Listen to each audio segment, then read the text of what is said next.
Halo saudara-saudara, jumpa lagi dengan komentator gadungan di sini. Dengan komentator yang gadungan. Seperti biasa, kalau kita sudah bertemu, pasti akan ada yang kita bicarakan, saudara-saudara. Dan hari ini kita akan bicara soal, ini kompetisi ini Liga Indonesia kembali bergulir, saudara-saudara. Setelah 2 bulan vakum karena semua stadion diaudit. Dan untuk sementara, mekanisme yang digunakan adalah sistem bubble di Jawa Tengah dan Daerah Istimewa Yogyakarta. Dan kemarin pada pekan pertama ada banyak pertandingan yang menarik.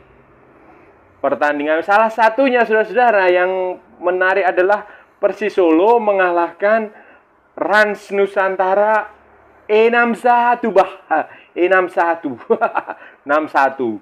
Kenapa ini menarik, saudara-saudara? Karena kalau saudara-saudara ingat, Persis Solo itu baru saja kembali dari berguru, apa istilahnya, belajar sepak bola ya, belajar mengelola tim dari Johor Darul Taksim. Nah, itu bulan lalu kalau nggak salah tuh. Kalau sudah ingat ya, bulan lalu mereka baru kembali dari Johor, baru berlatih di Johor Darul Taksim di fasilitas Johor dan melakukan beberapa 2 kali uji coba di sana lah gitu. Dan sekarang mereka kembali langsung moncer. Kalau bahasa Indonesia, istilah Indonesia moncer. Gacor tuh apa ya? Ya mantap lah. Walaupun ini baru pertandingan pertama dari berapa ya? Dari 6 atau 7 pertandingan yang direncanakan dengan sistem bubble ini sampai putaran pertama selesai. Kan putaran pertama tinggal menyelesaikan beberapa pertandingan lagi. Nah, ini akan diselesaikan bulan ini, waktu Piala AFF. Nah, untuk itu kita akan bahas lebih jauh tentang Persis Solo ini dan hasil pembelajaran mereka dengan Johor Darul Taksim di edisi kali ini, saudara-saudara. Nah, saudara-saudara, kalau saudara ingat kan, bulan lalu Persis Solo, klub yang baru promosi ke Liga 1 musim ini setelah musim lalu juara Liga 2, klub dari Kota Solo ini mengadakan latihan, ya belajarlah atau pemusatan latihan atau pokoknya belajar di Johor, di fasilitas latihan kurang lebih 2 minggu. 2 minggu atau 3 minggu lah, pokoknya 2 minggu. Ya 2 minggu lebih dikit, 2 minggu pokoknya. Nah, di sana mereka berlatih menggunakan fasilitas yang dimiliki Johor, fasilitas yang standarnya sudah cukup bagus, sudah termasuk maju di Asia Tenggara, dan Johor juga salah satu klub terbaik di Asia Tenggara ya, salah satu dari beberapa klub yang ada di kawasan ini. Nah, di sana mereka belajar dengan menggunakan fasilitasnya. Terus kemudian melakukan uji coba dengan Johor entah Johor 1 atau Johor 2 ya. Terus kemudian dengan klub dari Singapura, Tanjung Pagar.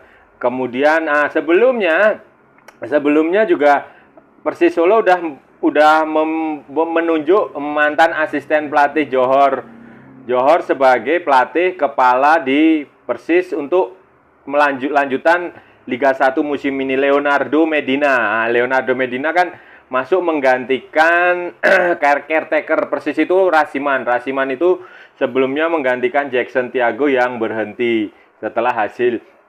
Nah, dalam lawatan ke Johor itu mereka mempelajari banyak hal, saudara-saudara. Mempelajari banyak hal karena ya jujur aja itu memang Johor memang harus dijadikan trendsetter, istilahnya itu harus dijadikan contoh yang baik buat klub-klub di Asia Tenggara, terutama di Indonesia ya. Karena gini, kenapa pilihannya Johor? Salah satunya karena dari segi budaya, dari segi bahasa tidak beda jauh. Jadi tidak perlu beradaptasi lagi terlalu susah. Bandingkan kalau Persis misalnya belajar ke Korea atau ke Jepang atau ke Thailand, nah kan budaya itu apa, perbedaan bahasa itu akan lebih akan menyulitkan. Belum tentu bahasa Inggris juga kedua pihak itu lancar kan. Jadi pilihan ke Malaysia itu apalagi Johor itu ya sudah cukup bagus lah, dan mereka di sana juga tidak hanya belajar cara bermain, tidak hanya menggunakan fasilitas latihan Johor, tapi juga belajar cara mengelola klub, belajar manajemen, belajar banyak hal yang perlu dipelajari karena walaupun di Liga Indonesia ini sudah profesional sejak lama, tapi kenyataannya tidak seperti yang diharapkan. Masih banyak hal yang butuh dipelajari, dan belajar dengan siapa aja itu tidak masalah. Belajar dengan klub Malaysia, belajar dengan klub Singapura, bahkan belajar dengan klub Timor Leste pun tidak jadi soal kan, karena namanya ilmu itu bisa didapat dari mana saja, dan itu yang dilakukan Persis Solo bulan kemarin. Mereka ya mencoba, mereka cukup terkejut dengan apa yang mereka lihat di sana, karena tidak seperti yang dibayangkan, karena fasilitasnya memang benar-benar lengkap. Ini harus jujur, harus diakui saudara-saudara, walaupun sepak bola Indonesia dan sepak bola Malaysia itu berseteru rival, tapi kalau kami di Indonesia kalau ada yang bagus, di Malaysia tetap pasti akan kami acungkan 2 jempol gitu loh. Tapi kalau ada yang nggak baik ya kita harus fair kan, harus bicara apa adanya, harus menunjukkan fakta. Jadi sesuai fakta. Selama kita bicara fakta apa adanya, kalau bagus ya kita bilang bagus, kalau jelek kita bilang jelek ya tidak masalah ya. Jangan baper lah, jangan apa-apa dibawa. Nah, ini yang dilakukan Persis Solo seperti itu. Mereka melihat Johor sebagai salah satu klub yang bagus, salah satu klub yang mempunyai fasilitas bagus, punya sistem pengelolaan manajemen, pengelolaan pertandingan, pengelolaan pemain, pengelolaan klub, sistem rekrutmen yang bagus. Jadi Solo Persis belajar di sini. Kebetulan kan Persis Solo dan Johor ini punya banyak kesamaan, saudara-saudara. Kalau Johor itu punyanya putra mahkota Kesultanan Johor, kalau Persis Solo punyanya putra Presiden Indonesia. Begitu. Itu jadi mereka belajar 2 minggu, dan hasilnya untuk sementara bisa terlihat di pertandingan Liga Indonesia yang kembali bergulir, saudara. Itu baru saja kemarin dan akan berlangsung kira-kira sampai pertengahan bulan ini akan berlanjut. Saudara, ini kan baru pertandingan pertama melawan Rans Nusantara. Skornya 6-1. Dan harus diingat bahwa Rans itu adalah klub promosi sama-sama dengan Persis Solo. Musim lalu mereka dikalahkan Persis Solo di final Liga 2, final playoff untuk perebutan juara. Tapi ya Rans ini juga termasuk klub yang walaupun baru, mereka punya beberapa pemain yang berlabel tim nasional. Dulu pernah berlabel tim nasional. Sekarang ada juga yang sekarang masih berlabel tim nasional, tapi kayaknya nggak main karena harus ikut pemusatan latihan di Bali. Nah, kemenangan 6-1 ini ya cukup bagus, saudara-saudara, dari Segor. Selain itu, saudara-saudara, kalau saudara-saudara lihat cara bermainnya juga udah agak lebih kalau menurut saya itu agak lebih bagus dari sebelumnya. Walaupun ini pelatihnya si Leo Medina ini baru kurang lebih ya sebulan menangani tim. Tapi udah cara bermainnya udah jauh lebih bagus daripada waktu masih dipegang Jackson Tiago di beberapa pertandingan awal. Waktu itu Persis Solo bermain terlalu individualis. Jadi memaksakan untuk selalu mengandalkan kemampuan teknik para pemainnya. Main terlalu individualis lah intinya gitu. Jadi ketika harusnya mengumpan, ini salah. Jadi bukan salah ya, momentumnya kurang. Jadi mana waktu mengumpan, mana waktu menendang, mana waktu menggiring bola, itu belum bisa dilakukan dengan baik saat pertandingan awal-awal waktu sebelum Leonardo Medina ini datang. Nah, sekarang ketika Leonardo Medina datang, ini sudah tampak terlihat lebih bagus. Jadi kerjasamanya juga sudah semakin hidup, walaupun individualis pemainnya itu masih terlihat, tetapi setidaknya ada pemain sudah mulai tahu kapan diumpan, kapan ditendang, kapan digiring. Dan selain itu yang agak surprise buat saya adalah kondisi fisiknya juga bagus, saudara-saudara. Kondisi fisik pemain. Bayangin, saudara-saudara, pemain itu, tim itu kalau sudah libur lama, tidak ada kompetisi, tidak ada pertandingan, itu akan drop. Benar, biasanya akan drop. Mereka akan, apalagi ini pertandingan pertama ya, biasanya akan apa? Kalau bahasa istilah di Indonesia itu kagok. Kagok tuh apa ya? Ya pokoknya ya gitulah, pokoknya harus adaptasi lagi, intinya harus. Tetapi yang terjadi adalah tidak, saudara-saudara. Nah, mereka bisa langsung tune in, bisa langsung nyetel, bisa langsung bermain sesuai dengan keinginan, dan kondisi fisiknya juga bagus, saudara-saudara. Mereka bisa bermain full tanpa lelah, dan saya rasa, saudara-saudara, ini mungkin karena mereka berlatih di fasilitas Johor yang ya saya nggak tahu ya di sana mereka latihannya apa aja, karena yang dibuka ke publik ya hanya latihan biasa aja, latihan yang di dalam yang rapat-rapat itu nggak dibuka ya, itu pastilah, itu kan rahasia. Nah, tapi saya lihat apakah itu ada faktor berlatih di sana yang membuat pemain itu segar atau tidak? Tampaknya seperti itu, saudara-saudara. Karena kalau kita lihat di fasilitas latihan di Johor itu kan sangat lengkap. Ada banyak hal lah. Ada yang dibutuhkan klub profesional yang ada di Eropa itu ada semua, dan tampaknya itu dimanfaatkan dimanfaatkan Persis Solo dengan baik selama 2 minggu. Walaupun 2 minggu ya, saya tuh membayangkan hanya 2 minggu aja hasilnya seperti itu. Bagaimana kalau tiap hari? Tiap hari mereka berlatih dengan fasilitas seperti yang dimiliki Johor. Dan ya seharusnya itu udah harus jadi pertimbangan lagi tuh buat Bapak Kaisang dan Bapak Erick Thohir untuk melihat bahwa ya di copy paste aja lah, Pak. Nggak usah malu mencontoh kesuksesan negara tetangga, nggak usah malu. Dicontoh aja, copy paste, dipindah ke sini, siapkan lahan di Solo atau di sekitarnya lah. Itu kan Solo itu luas itu, wilayahnya masih banyak lahan kosong. Nah, udah dibikin di situ ya memang akan membutuhkan biaya yang banyak, saudara-saudara. Tapi kan hasilnya juga untuk investasi sepak bola jangka panjang, jangka menengah maupun jangka pendek itu udah terlihat bagus. Dan nanti kalau itu bisa sukses untuk meniru di Johor, kan bisa juga Persis Solo jadi trendsetter baru, setidaknya di di Indonesia lah. Gak usah jauh-jauh ke Asia Tenggara, di Indonesia dulu gitu. Itu ya.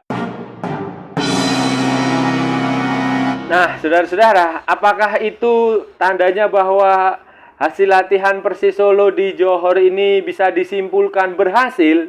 Nah, masih cukup panjang, saudara-saudara, untuk melihat apakah itu sukses atau tidak. Masih terlalu dini untuk melihat apakah bergurunya Persis Solo ke Johor Darul Taksim itu membuahkan hasil yang bagus.